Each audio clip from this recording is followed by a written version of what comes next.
नमस्ते दोस्तों, सबसे पहले तो आप सभी को नवरात्रि की हार्दिक शुभकामनाएँ। आज नवरात्रि का पहला दिन है और जो कि शैलपुत्री माता का दिन है, तो माता रानी आप सभी के भविष्य को उज्ज्वल रखें, सभी को ढेर सारा आशीर्वाद दें, सभी के जीवन में खुशियाँ बनाए रखें और सभी का भूत, भविष्य, वर्तमान सभी को अच्छा रखें, सभी में खुशियाँ ढेरों सारी दें, यही कामना करती हूँ और मेरा भी जीवन खुशहाली से चलता रहे जैसे कि अभी भी चल रहा है। माता रानी ऐसे ही कृपा सभी पर बनाए रखें।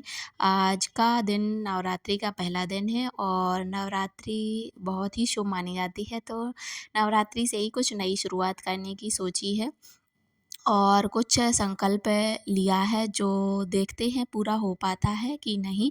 तो डेली का संकल्प ये है मेरा कि 1 घंटे तो ज़रूर ही कुछ ना कुछ पढ़ना है, तो यही संकल्प से आज मैंने स्टडी की। मैं स्कूल से वापस आ गई थी और उसके बाद चेंज-वेंज करके फिर मैंने सोचा कि कुछ टाइम के लिए पढ़ाई कर लेते हैं, स्टडी कर लेते हैं। तो बैठ गई थी यहाँ पे। अभी फर्स्ट डे था, कुछ समझ में भी नहीं आ रहा था कि क्या करें, कहाँ से शुरुआत करें। पर ये है कि कुछ ना कुछ तो करेंगे ही, यही कामना की है माता रानी से और माता रानी की पर पूरा भरोसा है कि वह ये संकल्प पूरा ज़रूर करवाएँगी।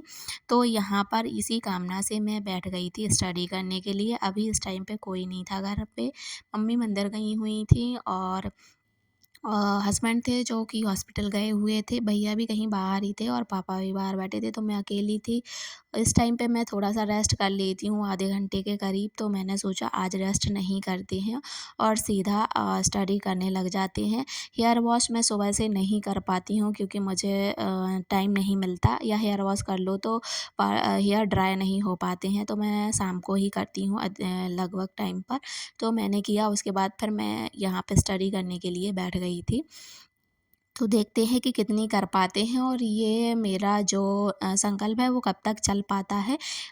वैसे तो सोचा है कि जब तक मेरा टारगेट पूरा नहीं हो जाता तब तक तो करना ही करना है और नहीं हो पाएगा तो भी देखेंगे, आप लोगों के साथ शेयर करेंगे। पर डेली का एक संकल्प मैंने ये भी लिया है कि आपके साथ डेली का ब्लॉग ज़रूर शेयर करेंगे, जैसा भी मुझसे पॉसिबल हो पाए, चाहे वह छोटा-सा ही 1-2 मिनट का, 5 मिनट का ही क्यों ना हो। उसके बाद हस्बैंड यहाँ पे आ गए थे, उनको लग रही थी भूख, तो उन्होंने बोला कि चाय और पकौड़े हो जाएँ, तो जो आलू वाले पकौड़े सिंपल से हम लोग बनाते हैं वो, और उसके साथ चाय हो जाए, क्योंकि वो बहुत टाइम से गए हुए थे और लगभग 9 बज गए थे यहाँ पे। तो उनको खाना खाने का मन नहीं हो रहा था, क्योंकि दिन भर जब ड्यूटी करो तो पूरे दिन के बाद इतनी ज़्यादा थकान हो जाती है कि फिर कुछ मन नहीं करता, बहुत ज़्यादा थकान होती है, ये मैं समझ सकती हूँ क्योंकि मैं भी पूरा दिन मेरा भी इसी तरीके से निकलता है। तो फिर मैंने यहाँ पे तैयारी कर दी पकौड़े बनाने की, क्योंकि पकौड़े में थोड़ा-सा टाइम लगेगा और चाय तो जल्दी ही बन जाएगी, तो पहले पकौड़े बनाने स्टार्ट कर दिए थे। उसके बाद जब लास्ट रह गया था पकौड़े का, तो उसमें फिर चाय लगा दी थी, तो चाय भी बन जाएगी यहाँ पे और पकौड़े भी यहाँ पे रेडी हो जाएँगे।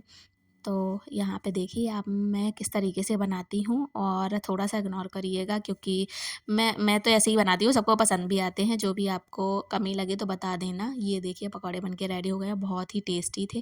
फिर हम लोगों ने खाए, भैया भी यहाँ पे आ गए थे, पापा को भी उनके क्लिनिक पर भेज दिए थे, तो पापा ने भी खा लिए और हम लोगों ने चाय पकौड़े एन्जॉय करे।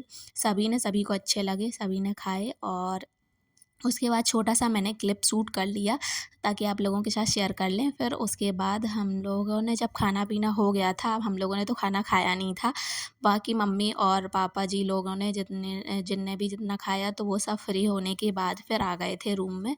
तो फिर से थोड़ा-सा स्टडी करने का सोचा कि थोड़ी-सी और कर लेते हैं, क्योंकि उस टाइम पे तो ज़्यादा नहीं हो पाई थी। 20-25 मिनट की ही हुई थी, तो 1 घंटे तो कंप्लीट करना ही है, तो यहाँ पे मैं फिर से बैठ गई थी। यहाँ पे खाना-पीना सब कुछ हम लोगों का हो गया था, बर्तन वगैरह भी हो गए थे, सब फुल कंप्लीट करके फिर मैं रूम में आ गई थी। अब मुझे कुछ नहीं करना था, जितना भी टाइम मुझे था, जब तक सोना नहीं है तब तक बस स्टडी करनी थी, तो फिर मैं यहाँ पे करने के लिए बैठ गई। इतना ज़्यादा मन भी नहीं लग रहा था, क्योंकि स्टार्टिंग में मन लगता भी नहीं है और समझ में भी नहीं आ रहा था कि क्या पढ़ें, क्या लिखें। सोचा तो मैंने पहले भी था, पर आप देखते हैं कि ज़्यादातर मैं नहीं कर पाती हूँ, करती तो ब्लॉग ज़रूर शेयर करती आप लोगों के साथ, तो मैं कर नहीं पाती हूँ। अगर ये चीज़ कंटिन्यू रही तो मैं आप लोगों के साथ शेयर करूँगी कि मैं क्या पढ़ रही हूँ, किस चीज़ की तैयारी कर रही हूँ, और अगर ये रूटीन में रहा तो, क्योंकि रूटीन में नहीं रहता है, एक दिन पढ़ो फिर 1 महीने का सीधा गैप हो जाता है या 10 दिन का गैप हो जाता है, तो ऐसे में शेयर करना भी नहीं बनता कि क्या ही शेयर करें आप लोगों के साथ। पर ये कंटिन्यू रहेगा, अगर 9 दिन माता रानी के कंटिन्यू रहता है तो मैं 9वें दिन आपके साथ शेयर कर दूँगी कि मैं क्या कर रही हूँ, क्या पढ़ रही हूँ। और अगर आप लोग भी उसी चीज़ की तैयारी कर रहे हैं तो फिर मेरे साथ कंटिन्यू रहिएगा। फिर आप और मैं, हम सब लोग मिलकर बताएँगे कि किसने कितना और किस तरीके से किया है, चीज़ों को शेयर करेंगे, तो सभी की हेल्प होगी और मेरी भी हो जाएगी। पर अभी मैं कुछ नहीं बता रही हूँ क्योंकि मेरा कोई रूटीन नहीं रहता है फिक्स, मुझे इतना टाइम भी नहीं मिलता है। पर मन में जो रहता है कि ये चीज़ मुझे करनी थी, नहीं कर पाए, तो वो कर लेती हूँ क्योंकि मुझे कोई रोक-टोक नहीं है मेरे घर से।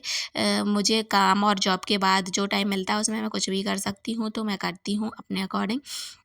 और घर में सबको खुशी ही रहती है, सब खुश रहते हैं कि चलो कुछ ना कुछ करती है ऊट-पटांग तरीके से।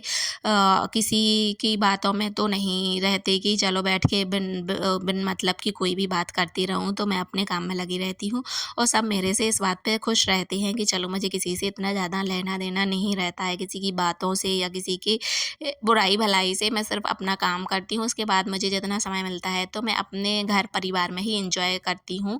सभी लोगों के साथ मिलकर थोड़ी बहुत बातें की, घूमना हुआ तो घूमा-फिरा, और इतना ज़्यादा टाइम भी नहीं मिलता, तो उसके बाद मैं सो जाती हूँ क्योंकि सुबह से फिर उठना होता है। और आप देखते हैं कि मैं कंटिन्यू ब्लॉगिंग भी नहीं कर पाती हूँ क्योंकि मुझे इतना टाइम नहीं मिलता। वीडियो बनाना बहुत सिंपल है पर उसको एडिट करके अपलोड करना ये बहुत ही टास्किंग वाला काम है। ये बहुत ही अ, टफ़ है, इसको करना बहुत मुश्किल हो जाता है और कई बार तो मेरे कई फंक्शंस के वीडियो बने रखे रह जाते हैं और उस टाइम पर मैं ना एडिट कर पाती हूँ, ना मैं शेयर कर पाती हूँ। फिर बाद में सोचती हूँ कि आज नहीं तो कल कर लूँगी, फिर नहीं हो पाता है, उसके बाद फिर वो मैं डिलीट ही कर देती हूँ कि कोई मतलब नहीं है अब इतने दिन बाद ये चीज़ शेयर करने का। मन में ये भी लगा रहता है कि यार इतनी मेहनत से मैंने वीडियो शूट किया या किसी को फ़ोर्स करके करवाया पर उसको शेयर नहीं कर पाई। पर क्या करूँ, टाइम नहीं मिल पाता तो नहीं कर पाती।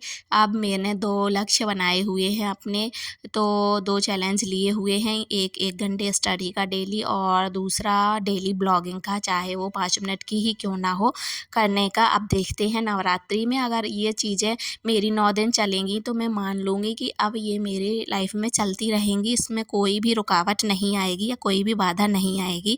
बस यही संकल्प, यही प्रण मैंने लिया है। और आप लोग भी नवरात्रि से कुछ न कुछ ले सकते हैं अपने लिए, प्रण बना सकते हैं कुछ भी, क्योंकि माता रानी सभी की मनोकामनाएँ पूर्ण करती हैं। अगर आप उनको पूर्ण श्रद्धा भक्ति से, विश्वास से आप चीज़ों को करते हैं तो ज़रूर पूर्ण करेंगी वो।